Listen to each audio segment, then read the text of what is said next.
ole chibai levek ule tun tuma chuan lightweight in nek turte kan lu chil velenga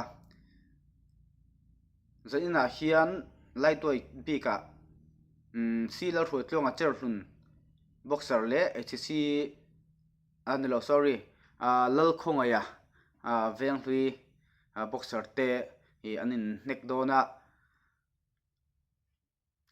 lightweight big hi kg somnga paruga tonga samruk pakhat akha annia anni hi amunam veo turanga ila sealer ro tlonga cherhlun hi kumsang ni somni pathum lama HC laram fela lo ne to lo tu kha ania amar chu hei atun tuma champion kongkhren chu turin aloin nekai leta boxer thatak ani ti chu alang reng maya a fight te po munam thina chu tiang bokin lal khongai veng hlui hi profit voi khatron khelna ni amaro chu profit voi khatron khelna ni si hian champion kongkhren in chu thei turin aronin nekai thlat maya hei hian enati chak omzual em boxer thatak ani sia aron tilang chiang mai ni tilai kha kan soitua welterweight big hianin HC laram fela kha ain up kan ti mai domi ain up ti meng ting khan ni ta chu wang chuan akong khren lai hi akal san ta ka wangin tiang hian sealer ro tlonga cherhlun le lal khongaya veng hlui te hian anin chu don ani tilai khani ta sela tin video dang khan prediction chung cha kan soi to thona tlem te han tar lang le taila lightweight bika sealer ro tlonga le lal khongaya te in neka hian prediction mi van nei per khan chen sanga a hlo le thei dona prediction ti dan tu rakha kan soi le thok thokanga voin tlai dar nga atangin he YouTube channel a hian karon live tadanga ta chuan live fa comment turani live la comment turani prediction ti turte khan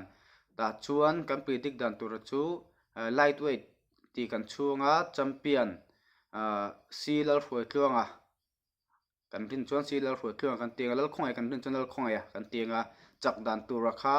chak dan tur kan tinga split decision unanimous decision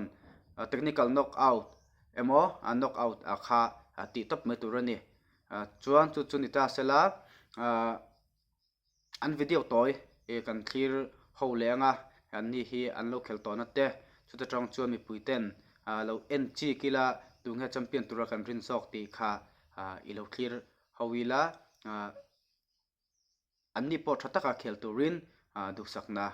kan hlan anie khongaya veng hlui le zonun zira rethi kumsom pasaria chon apian khi a thazel zo le mai a nek po hi dik khapa ma lo tek to han no ki aparkat te ka pitha mai rethor zon chiang se tin kha chu atir abuai don em ni combination mang char ki 1 2 3 4 5 6 7 8 9 10 11 12 13 14 ti velani ki hoi sok mai anaka nen khai se thailo tlat mai blue khong hi ama han chate reng vele MPS profile voi ka ron tel na ni ya hello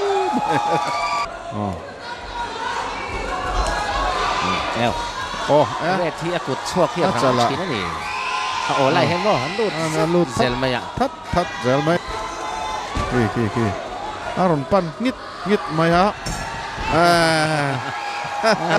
Unanimous decision out of zone 2 red corner Lal Khongaya Veng Hlui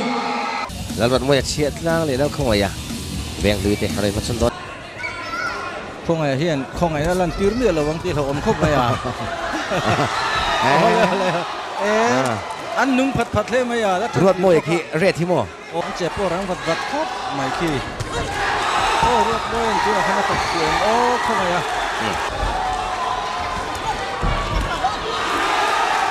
hai phei le na khongaya hian lo tik ka kara ruat mo poron trang le mai ki a si phei bian mai khongaya khan hue la ma anak la ma nek kat anak nem chin thiam chin em khang le o em nek tang dat nia lang ka chat mai rot moi je le wa o ไว้ให้นางงามลึกตกงามลึกตกต่อรถมวยไหลนะแล้วเดรไม่สิเรา kai an enjoy ta hu mai kha si รถมวยแค่เราเมียเลยนะปั่นสารถบกะ không ai kia là ban xây dọc nắc khi hang trong cái tin khóc mai khi ban sei te po hi anh hết chuyện kia anh duy lém lầu chín á parkat right chiatlang khopuya tuna hian big screen in an neka anaka an pele lol mai rang thum na zo ta không ai nó rot moi adong zo đông về sao không ai akilai phei anh ve đâu thấy gì thằng Lina này á round lina tat el ruột môi nó thoát phê à ava ki nuôi lắm cả ngắt mày khi cheer cheer le na poblo không ai hiện là phòng trận của mấy ạ moi hian pan le khiu ha kun chal main anh bị khá tiền lắm mà khá nín apele lol thau mai ti bia ngai ki ngay ti mia ngai pu no metro Split the session out of Zog to Blue Corner, Lalkhongaya, Veng Hui. Israel rin omahun tharveng le sil ruit luanga cher nun te aronin nek dona thi isa hania hun tharveng จักตัวสปลิตดิชั่นมันก็เลยจักตัวบกะช่วยให้ต้องเจียงลุตก chiang khop mai ha chu เวงตุนมาคันวอลเลย์บอลน่ะเจ้ากันทุกทีน่ะตุนน่ะจอนสปอร์ตให้นน isa khan อ่ะแล้วเขียนมาเนี่ยโอ้ก็ติมาให้ tu ตัว na ตัว pokyan ทุบรัวเลยกันจุดงเอาดิตก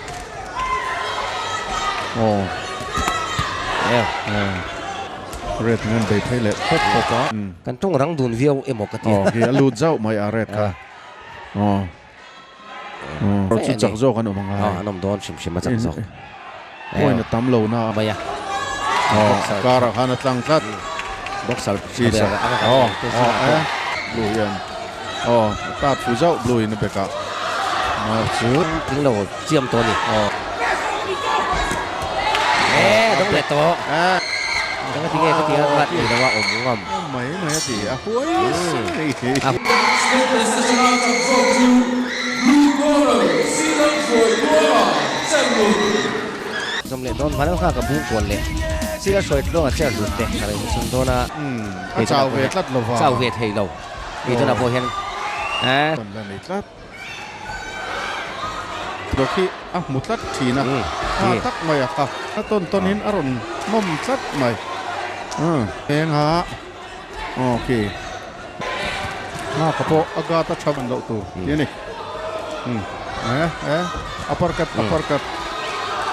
combination งานหลุดตก blue pon han nga blue chang veng o an ti ni ngai tu ni red con house of kan blue kang thario wa บ็อกเซอร์เวเซนโตเป็ดเจียงแอมอันเป็ดชุนส้มเวเนฮาละอันชุนส้มดูนเซลใหม่คีเอลนี่จู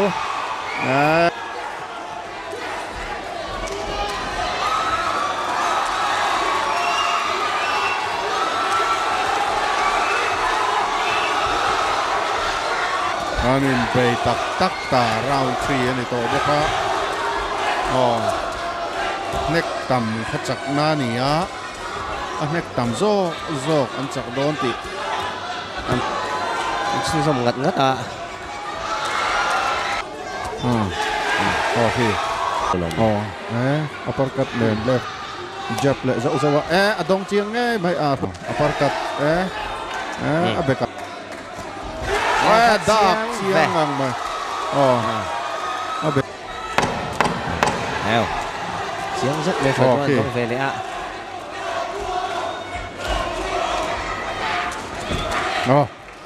ตัวช่วงขนาดดงalle Unanimous decision out of Zog to Blue Corner, Silang Khoi Tuanga, Chen Lun.